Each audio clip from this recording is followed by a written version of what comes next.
Hello and welcome to the black metal party that never stops. I'm talking about one-on-one with the Grim One, and I am your host, the Slayer of Posers, Joan Rivers of black metal, and master of disaster with the most, the Necrosexual. And joining me on this most morbid of talks on the West Coast, he is the Shredder in Zabalba and a few other projects that we're going to talk about. So welcome to my lair, Mr. Big O. What up? What up? It's cracking. I feel grim, Mr. Big O. Hey, thanks for going one-on-one with the Grim One. And we're going to jump right into it. You have a crushing, as a matter of fact, we could say, a skull rack crushing new cassette. Tzompantli. Yes. Yeah. Fucking. I appreciate you buying it. By the way, man. Yeah. Fucking. Yeah. It's just a tape that I did in my fucking bedroom. Honestly, like, I always wanted to kind of try my hand at recording, and like I've been like just recording like stupid like little demo things on my phone, like on GarageBand, and I'm like, I wonder why I can't do that on my computer.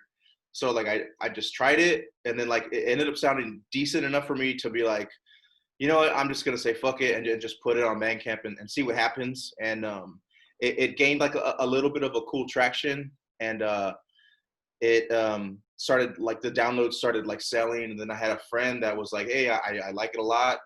You mind if I put it out? And I'm like, yeah, fuck it. Like I could use all the help I can get. Like I mean, two sets of you know. Instagram's posting it, like why not, you know? And so he pressed up those tapes, James from Transylvania, and yeah, man, fucking, it's just I've been trying to focus on that a lot recently. Actually, no, not even recently. Up until about May, I haven't played guitar in like since May. Once I was finished writing LP stuff for Tzompantli, I was just like, and then the Xibalba album dropped, and I was just like, all right, man, I need a fucking break. I've just been nonstop trying to write shit, and I'm just kind of like, okay. Yes, it sounds like you've spent a few years in hell, which is the translation of the new Zabalba album, and that is also sludgy and crushing and extremely dank. And you're talking about Transylvanian tapes, the darkest tapes in the Bay, when I had this totally cool brown cassette. So thank you for putting that in the mail. Totally brutal shit. Man. And I've said it before. And I'll say it one more time. You're not really an extreme metal artist unless you have that one project that you record in your bedroom, even if you've never done it before.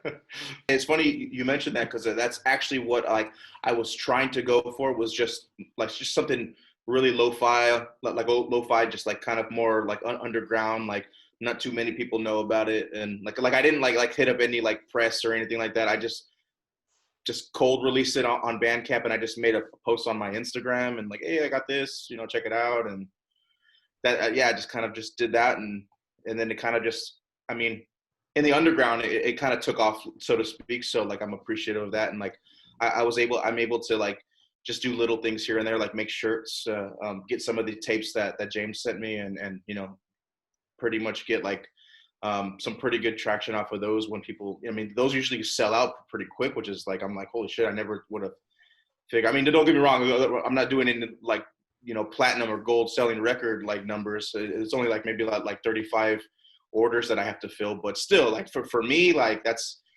pretty sick to have, you know, have that happen. I think it all, you know, it all matters. Like it doesn't matter if you're selling millions of fucking records or just a couple 25 from your pad. Like you know, it makes it worth it, and it makes me keep kind of going and trying to do things on my own instead of relying on some fucking label or something, you know. Indeed. And Tzompantli, this is MesoAmerican skull crushing death metal. So tell us, how did you get the idea to dive back into the past and explore not just this brutal death metal music, but also your heritage in musical form? Yeah. So basically, like, I mean, like I've always dabbled in like my heritage and my culture with Xibalba, but with Xibalba, it's a little bit more of like like a real street kind of, you know, thing. Whereas like this, I wanted it strictly just like on just like the past, like using like sacrifice as the base. Like I like there's a lot of like I kind of like was trying to like get the vibe from a lot of the like MesoAmerican like black metal bands that are coming out right now, like all the Black Twilight Circle bands, the Night of the Pale Moon, like stuff like that, or the pagan side of things.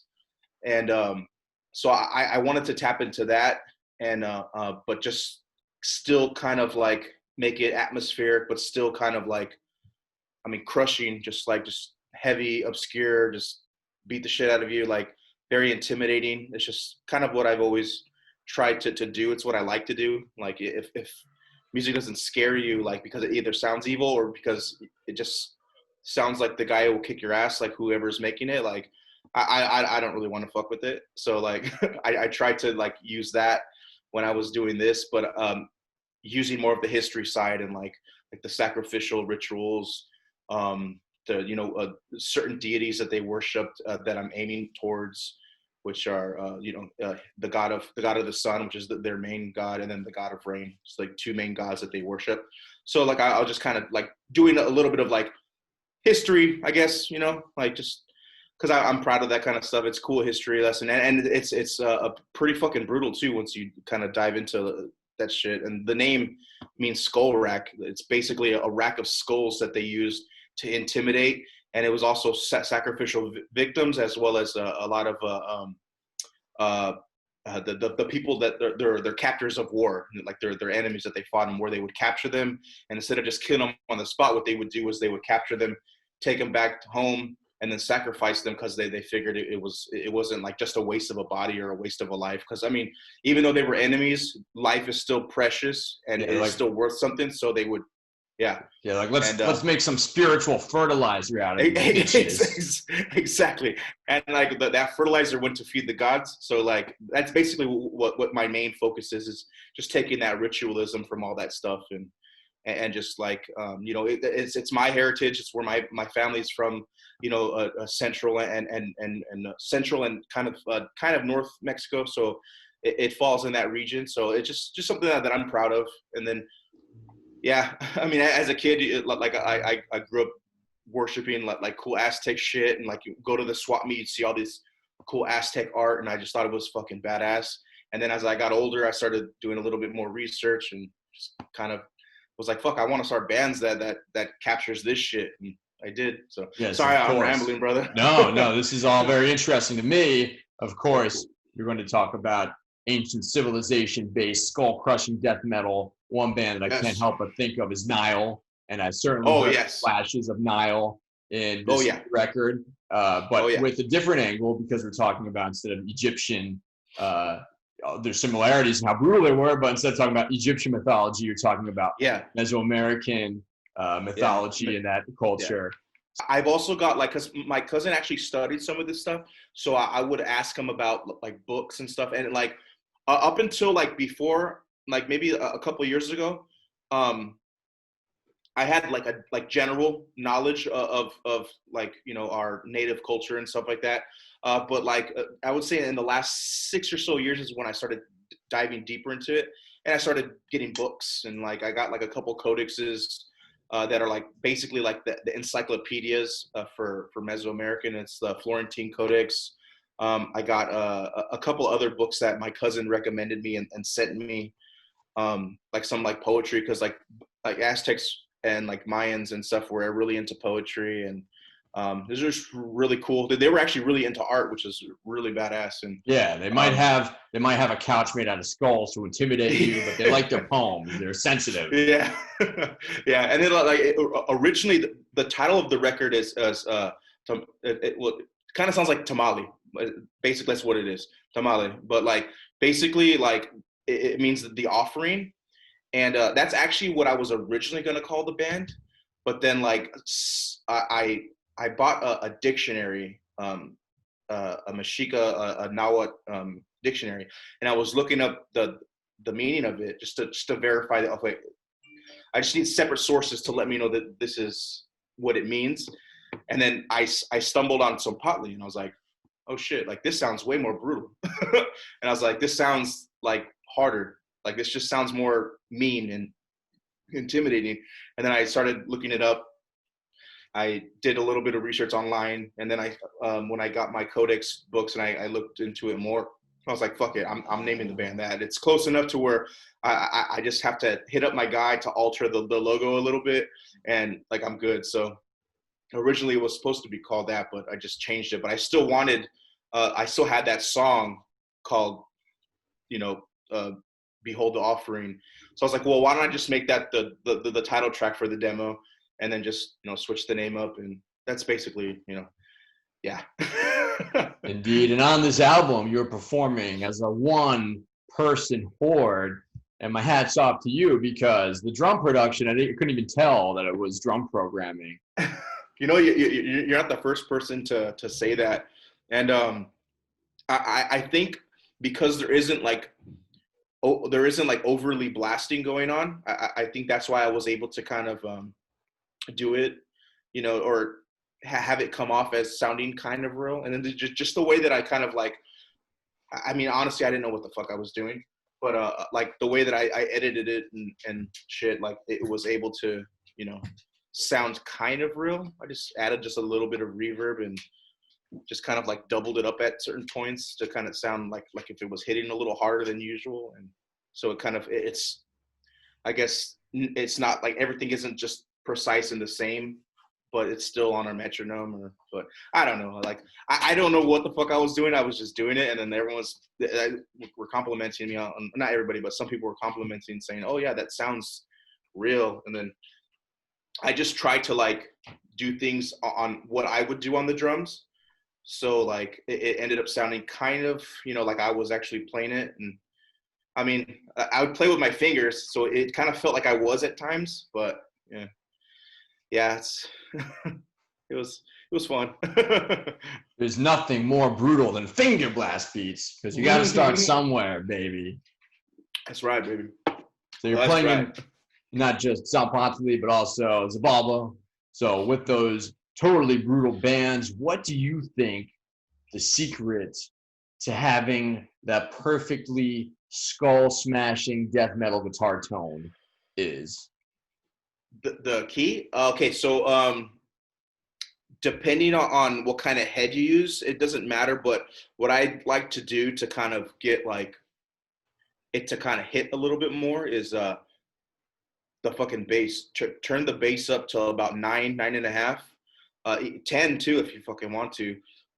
Kick that shit up to the bass. The reverence or the resonance and presence about, I'd say 8 for both of them, and that shit's gonna fucking hit. I usually put my mids about 4.5, 5, and it usually ends up just having a little bit of punch, a slight crunch. But since that bass is turned all the way up, it just kind of just hits different. Like it just you feel it. you Yes. feel the weight just kind of wash over you. Yes.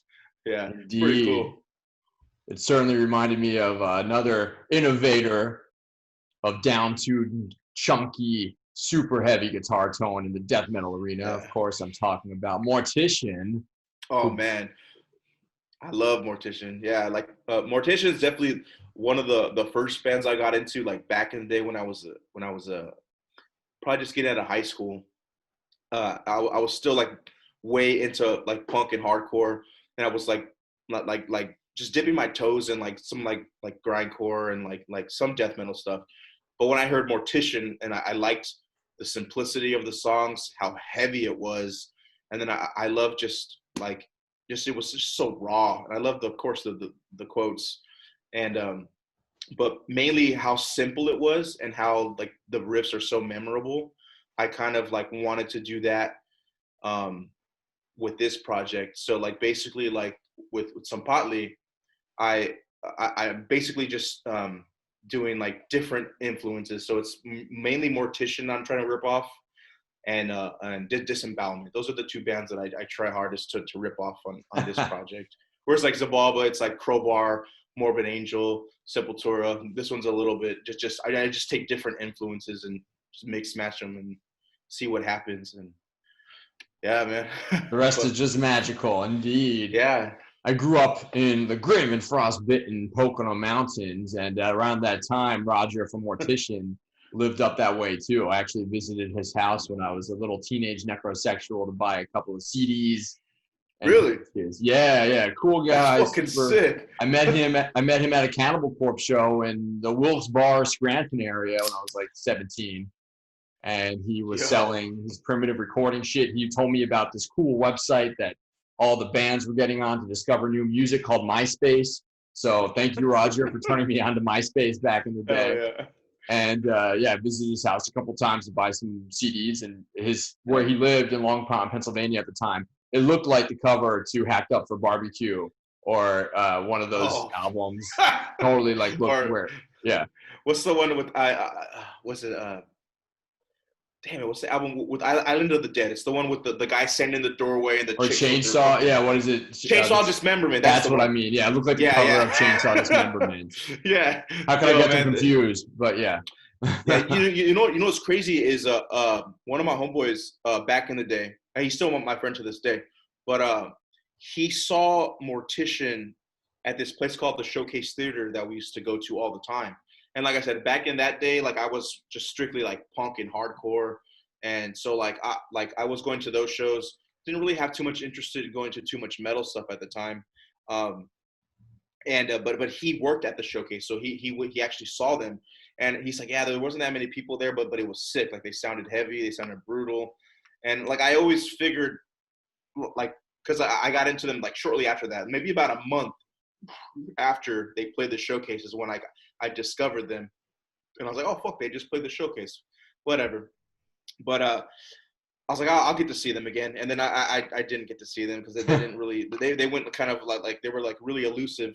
You're also playing in Zabalba, who released a new album on Southern Lord Records. It means Years in Hell. Tell us about the musical journey of this new record.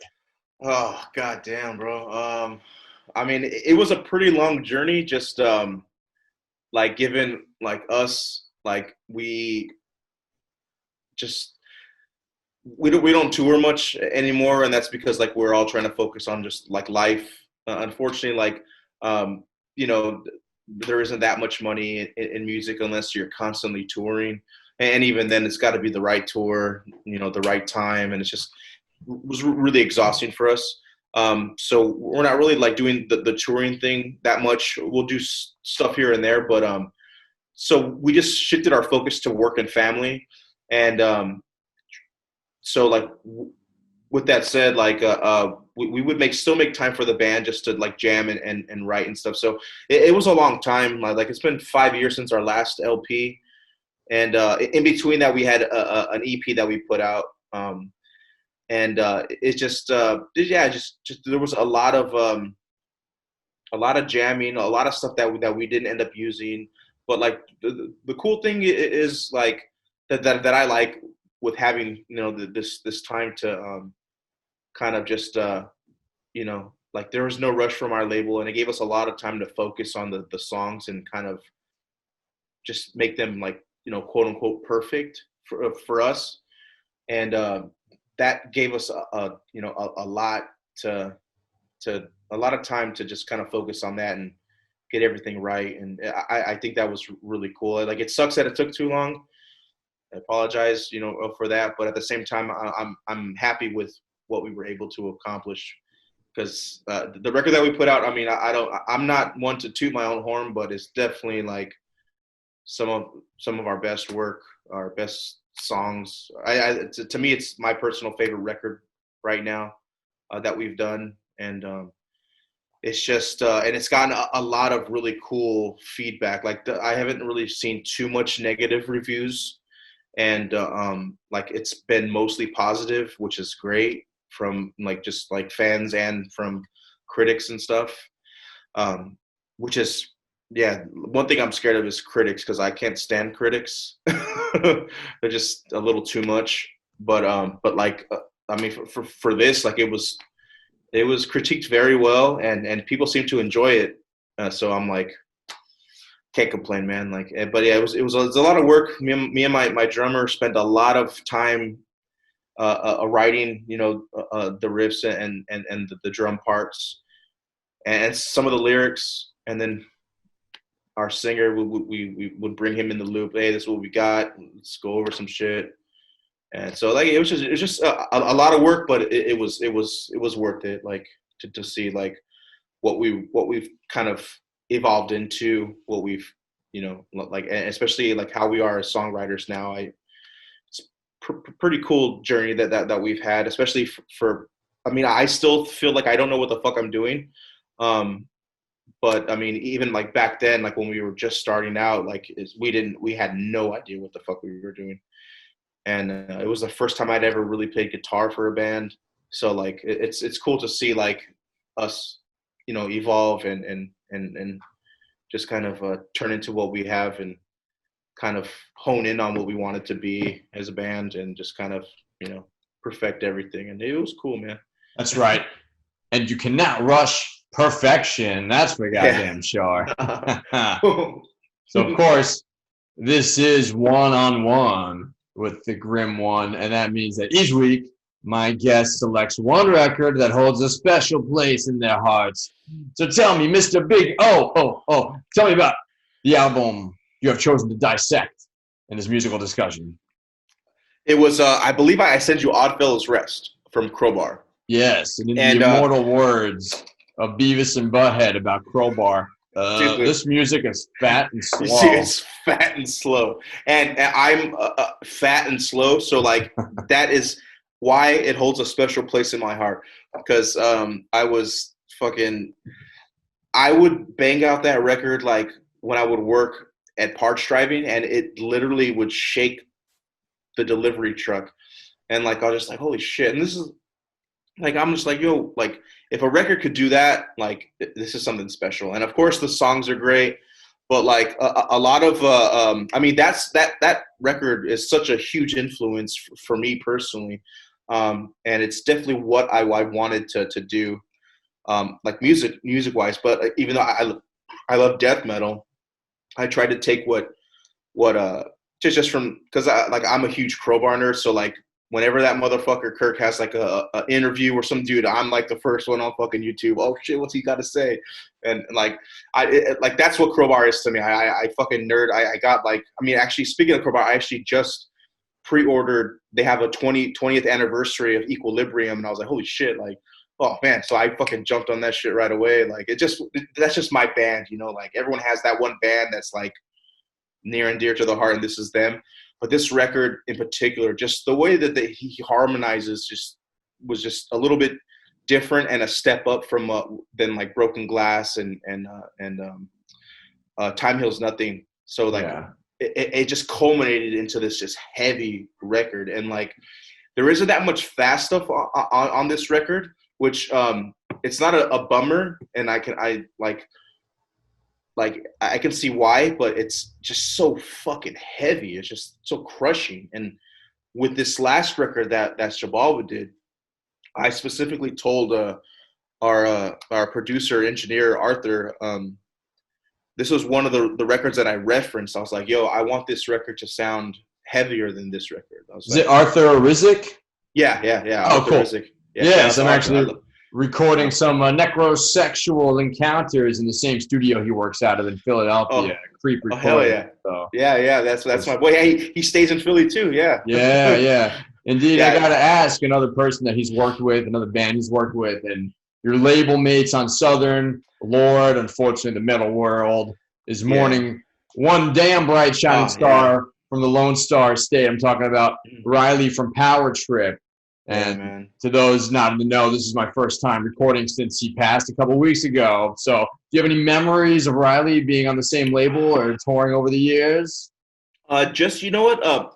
We did a tour with them. It was actually our second major big tour. And unfortunately, I didn't do that tour. But I did play the local shows, and fucking great motherfucker. Great guy. And like I was definitely sad. Like, it's been a rough 2 weeks, and then my fiance actually grew up in Texas and knew him, grew up going to shows with him too. So it kind of hit the house a little hard. So yeah, shout out to Riley, man. Riley forever. But I've had a lot of really cool party weekends with that guy because Power Trip and Xibalba, like Power Trip actually opened for us, which is weird on that tour. But they were like we were both new at the time, both trying to do different shit within hardcore. And it was a fun tour from what the guys have told me. And then I played the local shows and I had a blast with them. Great people. One specific tour though that we did was like a little weekend tour that we did with Nails. It was a West Coast weekend. We just did like LA, the Bay Area, and some other, I think San Diego. And oh man, dude was just great. It was just good just hanging out with them, partying, talking. Very what's the word I'm looking for? Not compassionate, but just like he just had a way of like just like talking to people that he didn't know very well, but still kind of like treating them as if they were like a friend and stuff. And there's definitely something that I witnessed firsthand when we did tour with them or played shows with them. And then he was constantly coming to Los Angeles. We used to party at this place in Highland Park called the Stoop that our friends lived at. And so like I would constantly see him and the other Power Trip guys, and we'd get trashed and just have a good time, talk about music, fuck around. It just good times. He was just a fucking really good dude. And then we just kept in contact over through social media mostly. Last time I saw him was at Sound and Fury last year. I specifically went for Power Trip and Cold World. And man, yeah, seeing them was fucking great. I got to actually talk to him for a couple of minutes before he went on stage and played. And yeah, it was cool, man. Like it was definitely gonna miss that guy because he was really great. And then Power Trip, like I've fucked with Power Trip since they started. I liked him even before we did that tour with them back in the day, and just a fucking loss, man.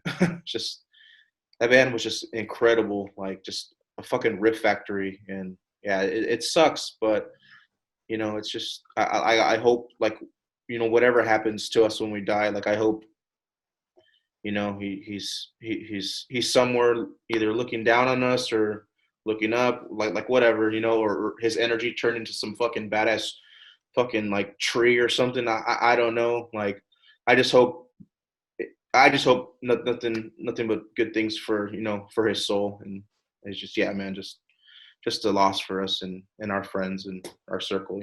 Tell me about one of your favorite, most intimidating, most blood crunching, bone smashing mosh pit memories from over the years, whether it was in the audience as a spectator or on stage as the gladiator.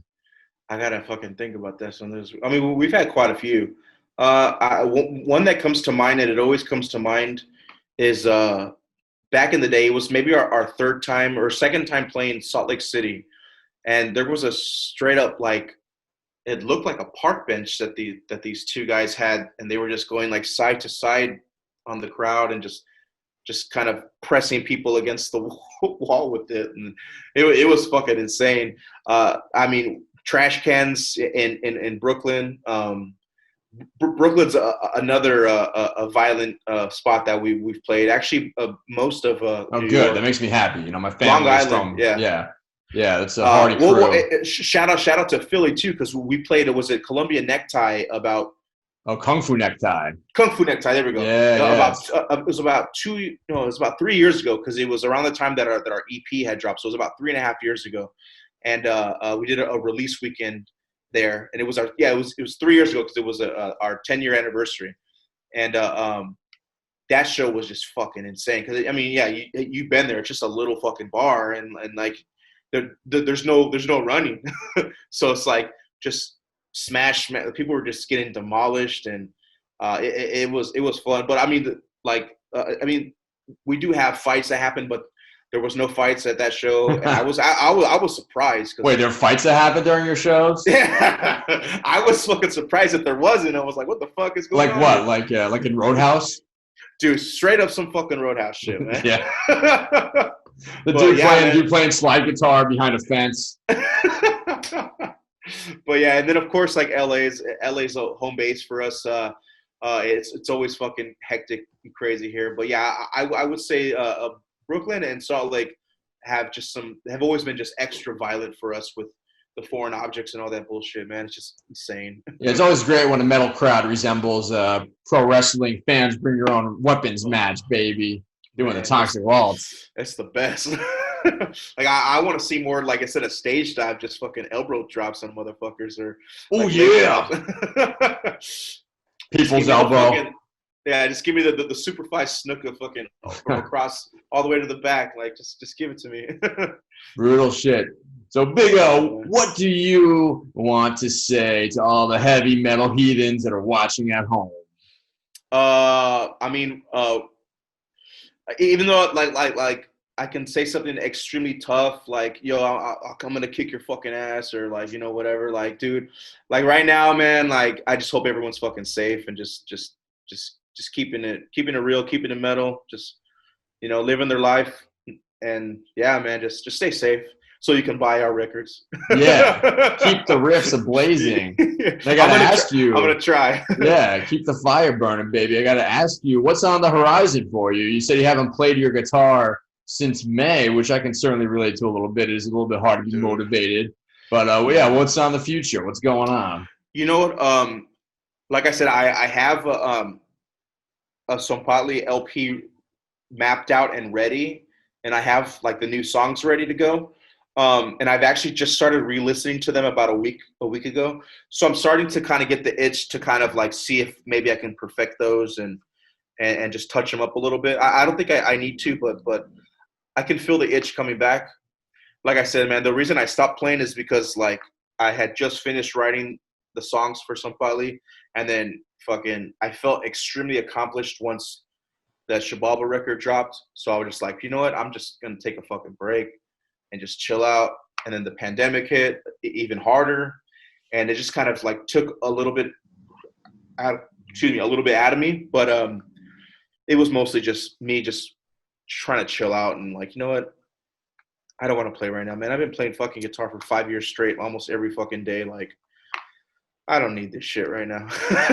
So I'm like, you know, I'm going to focus on watching my fucking videos, chilling with my dog, fucking my fiance, you know, just doing shit like that, man. Take some time to smell the roses and refill your cup with the blood of your enemies. Exactly. Oh, yeah, man. But yeah, dude, that's basically what I'm just trying to do right now. Just trying to live and relax. Indeed. Live, laugh, love, baby. Hey, I want to say Big O, thank you for going one-on-one with the Grim One, and I hope you keep it brutal, baby. Yeah, man. Hey, thank you for having me. I appreciate you asking me. So I had a blast, dude. Thank you. Thank you. I look forward to getting my skull crushed and put on your rack sometime soon. See you in hell, everyone. Oh, yeah, man. Take it easy, brother.